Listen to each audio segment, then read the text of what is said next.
Amahoro y'Imana akomeze kubana namwe nshuti bakunze ibiganiro byacu. Noneho tugiye kukugezaho ibimenyetso bigera kuri 6 bigaragaza ko utwite. Ubushakashatsi bugaragaza ko akenshi na kenshi abagore cyangwa se abakobwa bajya batungurwa no gusanga batwite batarigeze babimenya.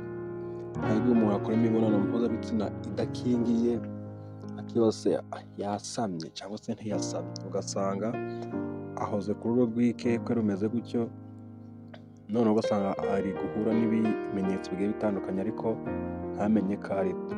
Bivuze ko ibi bimenyetso biza mu gihe cy'iminsi 14, ibyumweru 2 nibwo utangira kubona bimwe muri ibyo bimenyetso bigaragaza ko ushobora kuba utwite.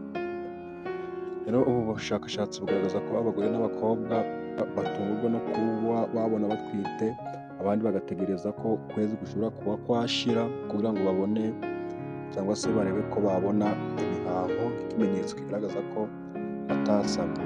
Umukobwa kugira ngo amenye ko atasamye cyangwa se umugore, nuko agira ukwezi kwiwe nyine ariko tuvuga se cyangwa kujya mu mihango. Ibimenyetso bigera kuri 6 rero nibyo tugiye kukwereka. Tusabwa wowe no kureba iyi video, nimba ubona wayikunze hari abantu bayikeneye ugasharinga, rero ukibuka no gukora subscribe kugira ngo ujye ubasha kubona amakuru meza nk'aya ngaya ukeneye mu buzima. Turatinze rero, reka duhere ku kimenyetso cya mbere. Ikimenyetso cya mbere kigaragaza ko ushobora kuba utwite, uruhu rwawe rurahinduka. Iyo umukobwa cyangwa se umugore asamye, uruhu rwe rurahinduka ku buryo bigaragara. Bamwe bagira uruhu rusukuye cyane ndetse ku buryo bugaragara, nimba yari afite nk'ibiheri mu maso bigatangira kugenda, cyangwa se nimba yari igikara ukabona atangiye kuzana akantu k'itoto no kuba inzobe mu gakeya. Niwibonaho iki kimenyetso mu gihe wakoze imibonano mpuzabitsina idakingiye, uzamenye ko ushobora kuba utwite. Ikimenyetso cya kabiri, utangira kumva amabere no mu gituza hakuremereye ndetse ukumva byiyongereye. Kuri iki kimenyetso cya kabiri, iyo umugore cyangwa se umukobwa yasamye, imisemburo ikorana n'amashereka itangira kwiyongera cyane, bityo bigatuma amabere akura vuba kandi akaba manini. Ikimenyetso cya gatatu, mu bimenyetso bishobora kuba byakugaragariza cyangwa se kukwereka ko ushobora kuba utwite, uhora wumva unaniwe cyane kandi nta kintu wakoze. Umunaniro uterwa n'iki rero? Kuko umubiri wawe uba ukora cyane ngo ufashe umwana uri mu nda gukura neza, niyo mpamvu uhorana umunaniro nyine udashira, buri kanya ukumva urananiwe, niyo mpamvu uhorana umunaniro nyine.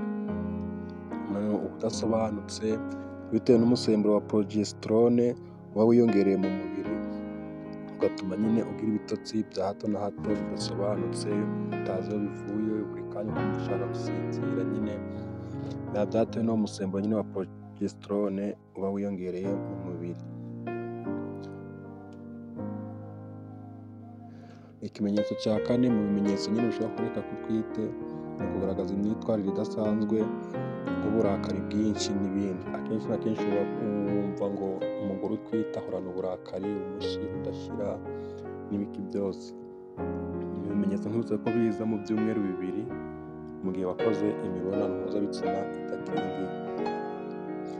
Ibi byo biterwa n'imisemburo idasanzwe iba irimo gukorwa mu mubiri, bityo bigatera guhindagurika k'umubiri nyine, kuko haba harimo ibintu bidasobanutse, umubiri wakiriye ibintu bishya bitari bisanzwe nyine, bigatuma ugira iyo myitwarire idasanzwe nyine, harimo n'uburakari.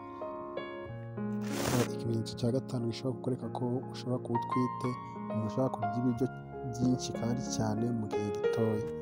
Aha kuri ikimenyetso cya 5 usanga umukobwa utwite ashaka kurya ibiryo ataramenyereye, akumva nibyo ashaka kurya kandi yari atamenyereye kubirya, kandi akarya byinshi, akumva ashaka kurya byinshi cyane, ariko ugasanga hari bimwe na bimwe avuga ngo biramunukira.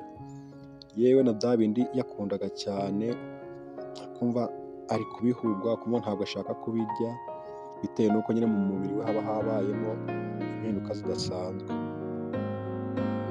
Hari n'ibyo wumva nyine ashaka kurya cyane, abirarikiye cyane, ariko ku buryo anabibuze kuko mu mubiri we asa nk'uwasaze bitewe n'uko batabishaka.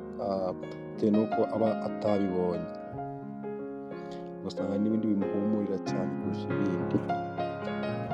Ku kimenyetso cya gatandatu, umutima uratera cyane. Iki nicyo kimenyetso cya nyuma mu bimenyetso bishobora kukwereka ko ushobora kuba utwite.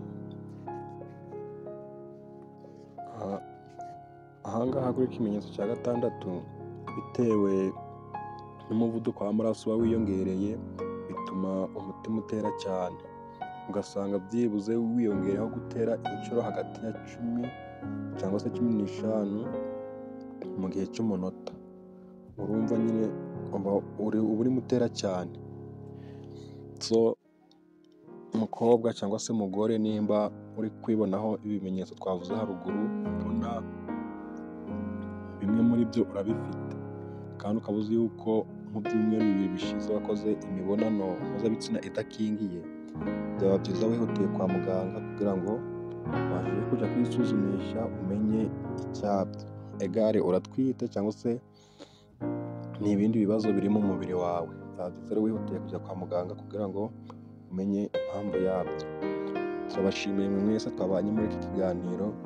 Nimba ari ubwa mbere ugeze kuri channel uyibonye mu maso yawe, subscribe kandi no kunzogera kugira ngo tuzabashe kubona andi makuru akurikira aya ngaya kandi meza agufitiye akamaro mu buzima bwawe.